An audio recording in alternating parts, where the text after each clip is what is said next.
Hello everyone, it's Jeff. Another new video coming your way. Um, if you recall from not the last video, which was my subcontrast entry from yesterday actually, but the video before that, you'll know that I got a new turntable and I've been enjoying it quite a lot. But in the week or so, week plus since I last made that video, if you look behind me, you can see this new receiver replacing my previous vintage units. The reason being for that is that I was having problems with the receiver as well. It wasn't tuning in the tuner very well.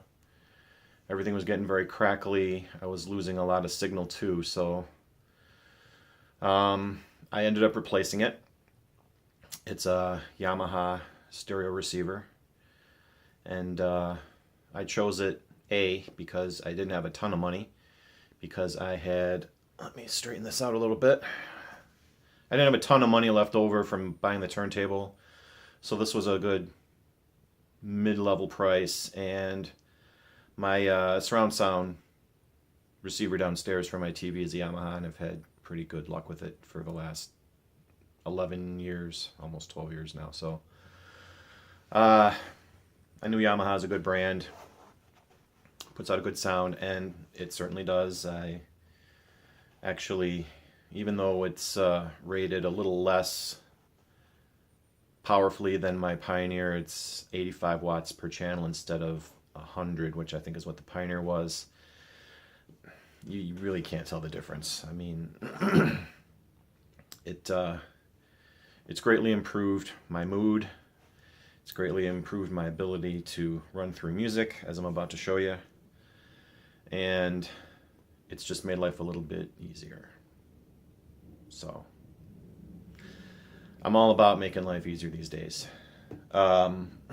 This video is a bit of a mixed bag. I've got 4 albums to show that I've listened to.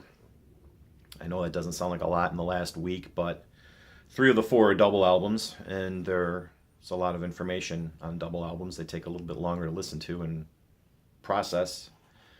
And again, I was waiting for delivery of the receiver, so I was kind of out of commission music-wise last week for a few days.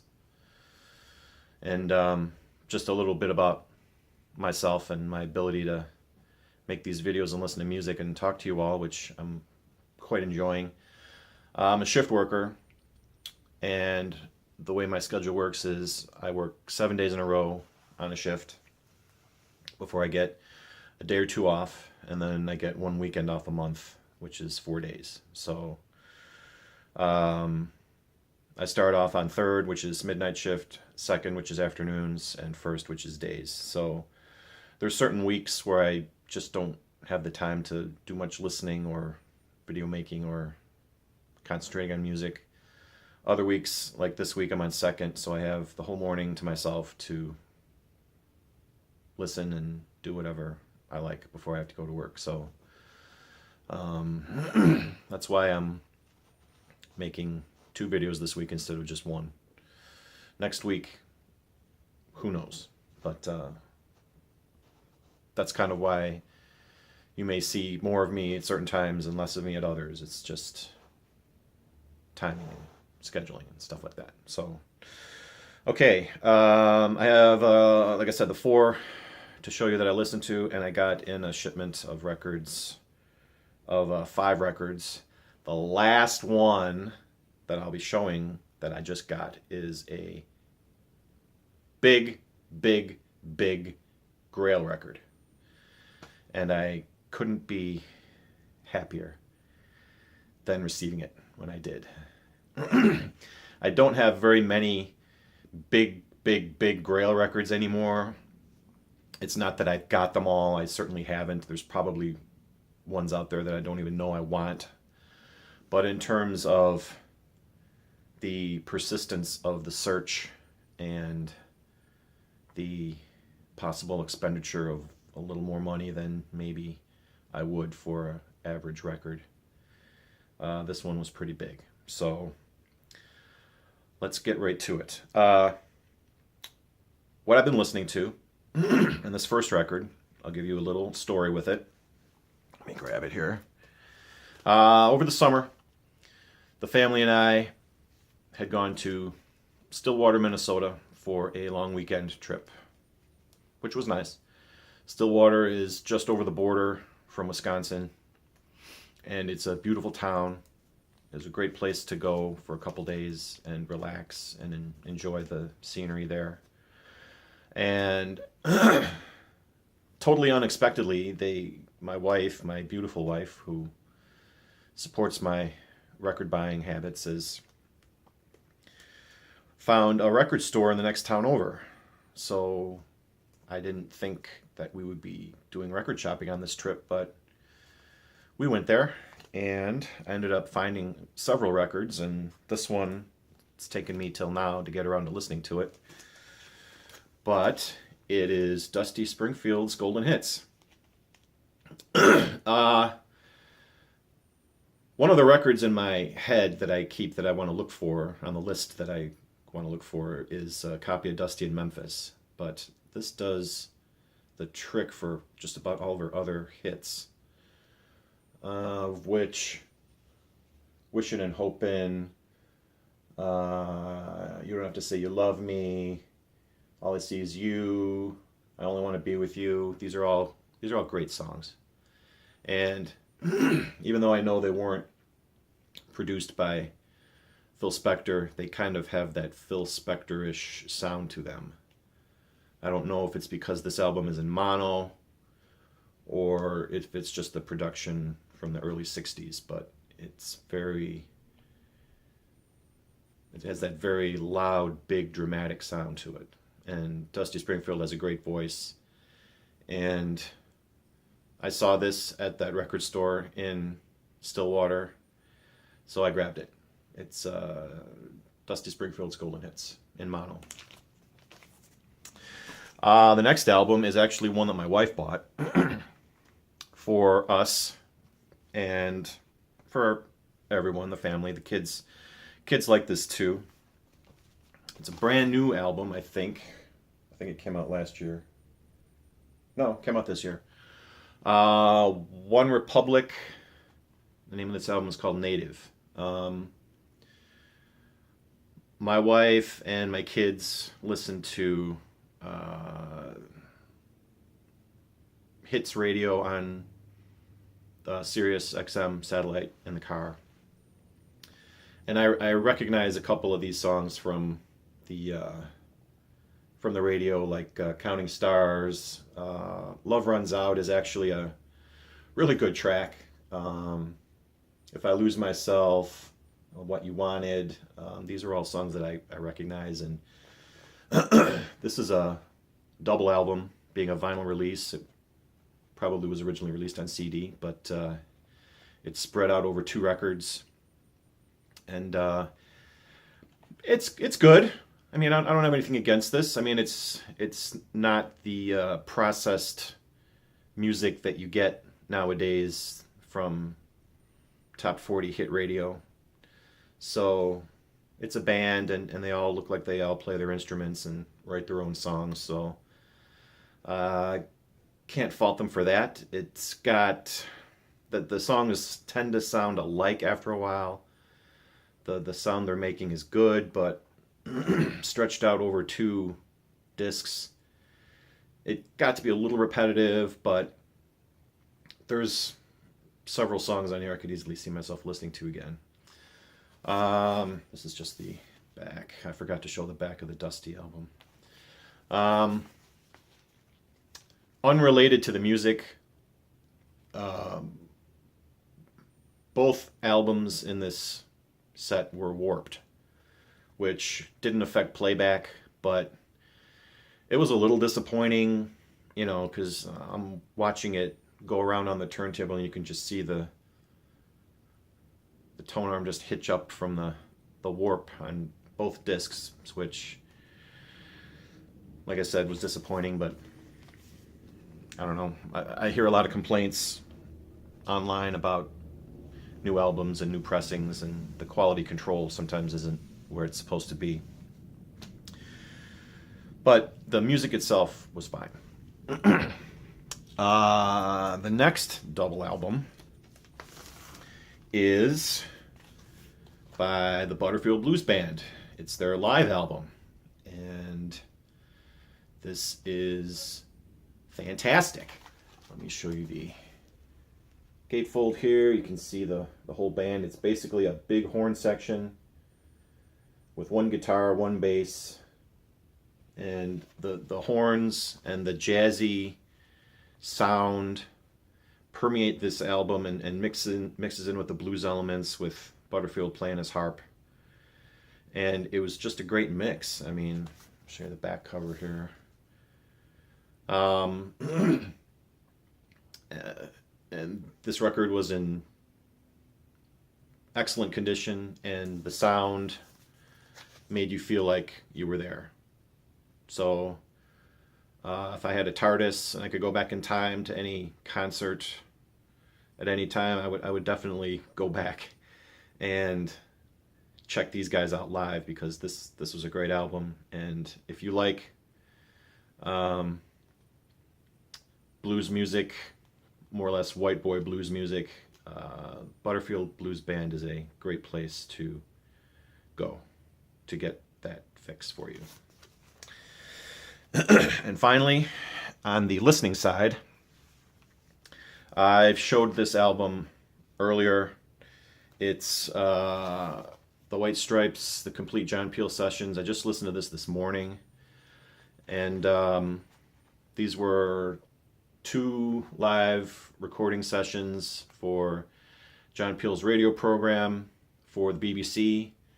They both took place in 2001, when the White Stripes were just getting started and breaking out into a larger, more well-known act. Here's the back cover. And one of these albums, here's the gatefold. One of these albums is white vinyl. The other one is clear red vinyl. And they both sound great. And I'm a big fan of the White Stripes. I think Jack White is a hugely underrated guitar player. And this is just a great album to just crank up and just rock out with, because those early White Stripes albums were just pure, raw, unadorned slabs of rock. And this is them at their early peak for sure. So yeah, the White Stripes Complete John Peel Sessions was this very morning's listening, right before I made this video. Okay, like I said, listening to all these double albums and getting in new equipment limited me a little bit this last week, but hopefully I'll be able to listen to more and more and more as we go along, now that I've got everything ironed out as far as technical difficulties. And there's really nothing else that could possibly go wrong unless my house explodes. So I don't want to jinx myself. On the new acquisition side, I got another album by my favorite British guitar hero, Rory Gallagher. This album's called Calling Card. It came out in the mid-70s. It's a cutout album. You can see the clipped corner there. I'll show you the back cover. I don't know why in God's name this would ever be a cutout album. It's certainly nothing that Rory Gallagher deserves. He's a fantastic, fantastic guitar player. Balls to the wall, pure energy, technical skill, everything you could think of in a guitarist that you want is present in Rory Gallagher albums. So this is another in a long list of his discography that I've tracked down. I think I only have a very few left that I haven't got, but rest assured, I will get them sooner or later. Under the heading of common albums that I found hard to acquire was Bob Dylan's Blood on the Tracks. As far as 70s Dylan goes, I know this is probably his most famous record, and just the first two songs on the album, Tangled Up in Blue and Simple Twist of Fate, I've listened to both those songs probably hundreds of times, if not thousands of times. But you've got Idiot Wind, Shelter from the Storm, If You See Her Say Hello. I mean, front to back, I mean, I've listened to almost all of this album just by hearing songs on the radio. But of course, I wanted a copy for my collection. It's in mint condition, and it's just one of those things where you think, let's see, show you the back. It's one of those things where you think, I'll just find this in half-price books or somewhere and I'll just get it. And it turns out they were never there, and eBay auctions just didn't work out until now. So very happy to have this one. I'm a big fan of Bob Dylan, and while I have a few of his albums and I have the Biograph box set, it's nice to track down the individual albums and listen to everything in context, especially with a artist as gifted as Dylan and as prolific as Dylan. This next album has kind of a strange looking cover there, but it's Boogie with Canned Heat. And this has On the Road Again. That would be the big hit song off of this album. I like Canned Heat, but I just know them from what I've heard on the radio. And I saw them in the Woodstock movie. So I know they're a white boy blues band, blues-based band, and I know they've played with some of the original blues guys, and I just want to check them out. So I saw this album. It was relatively cheap, only a couple of bucks, and it's in almost mint condition, so I took a chance on it and picked it up. So that will be seen in a future video, and I'll let you know what I thought of it. Have a drink of water. Okay. This next album is by one of my favorite female artists. And this album came sealed, although now it is no longer sealed because I opened it. It's Carole King's Her Greatest Hits. And it says Songs of Long Ago on the cover there. And basically, you can see from the track listing there, it's basically front to back, nothing but awesome hits. So, I have Tapestry. That's the other Carole King album I have. And I think between that one and this one, it pretty much almost covers all the bases with all of her best known songs. I love Carole King. I love her music. I love her playing. I love her vibe. And this was, I don't know if you can see this, this was also a cutout bin album. This has the hole punched through the cover, which is another thing I can't believe. And it was still sealed. So, yay me, I'll take it. It's a brand new record, never been played, just a little dust on it, so sold. I'll take it. Carole King, Her Greatest Hits. Okay. This brings us to the Grail album. This album is out of print and has never been reissued, and it likely never will be issued again because the artist in question pretty much hates it. Don't know why. I haven't listened to it yet. I just got it. And I'll just show it to you. Back in 72 by Bob Seger. This was probably the hardest record that I've ever had to track down. And I'm going to pause this for a second. Hold on. Okay, I'm back. The postman was about to ring the doorbell, so I paused it. Never done that before. Okay, back in 72. Hardest album for me to find. Never saw it in the wild anywhere ever. I only came across a couple of different copies online. Here's the back cover. And all of them were super, super expensive.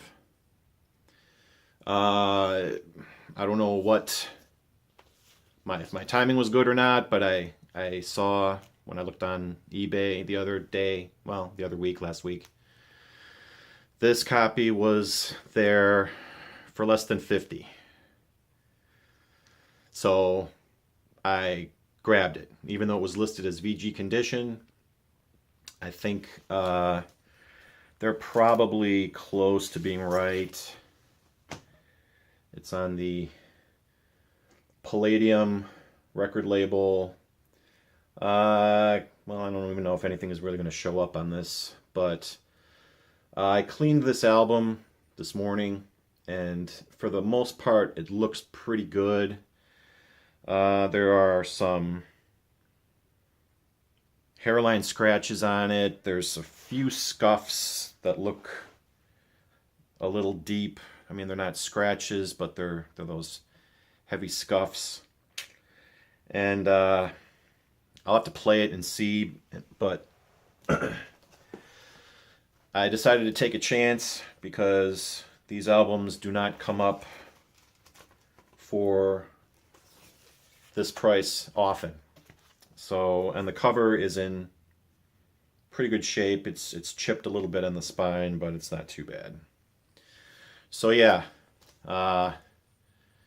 this was a big get for me, and very happy to get this. And this there's only 2 other albums from pre-Night Moves or Live Bullet that I need from Bob Seger. Noah and Brand New Morning are the 2 that I need, and those are probably even harder to find than this one.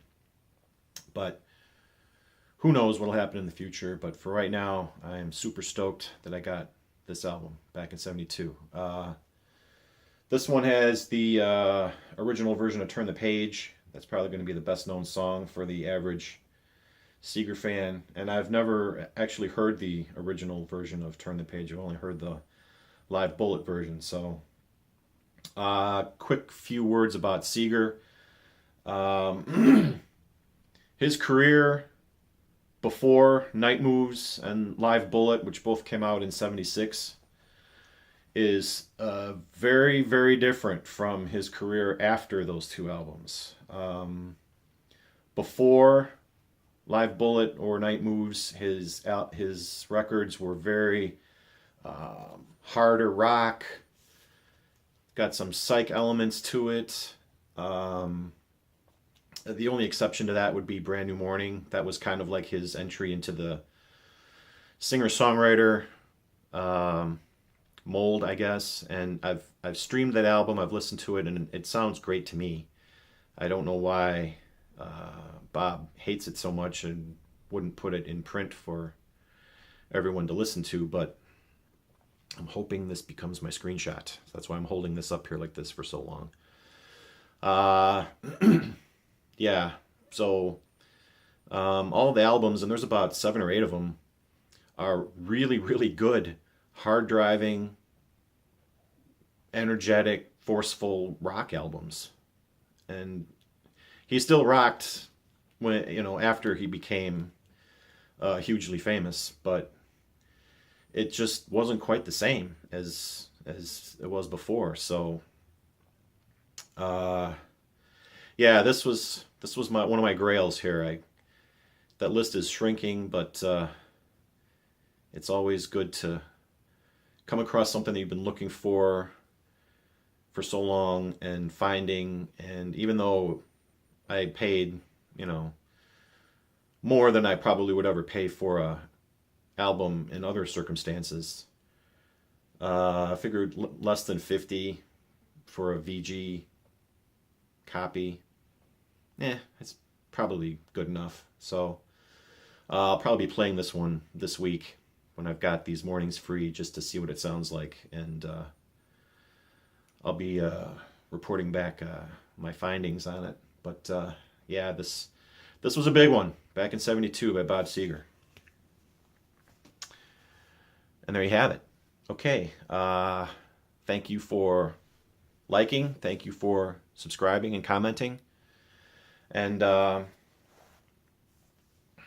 yeah, with any luck, I'll be able to start making these on a more regular basis as I listen to more and more music, now that I have a working system, and things are slowly getting better for me. So, that being said, I'm going to cut it off here, and I'll see you again soon. Peace, everyone.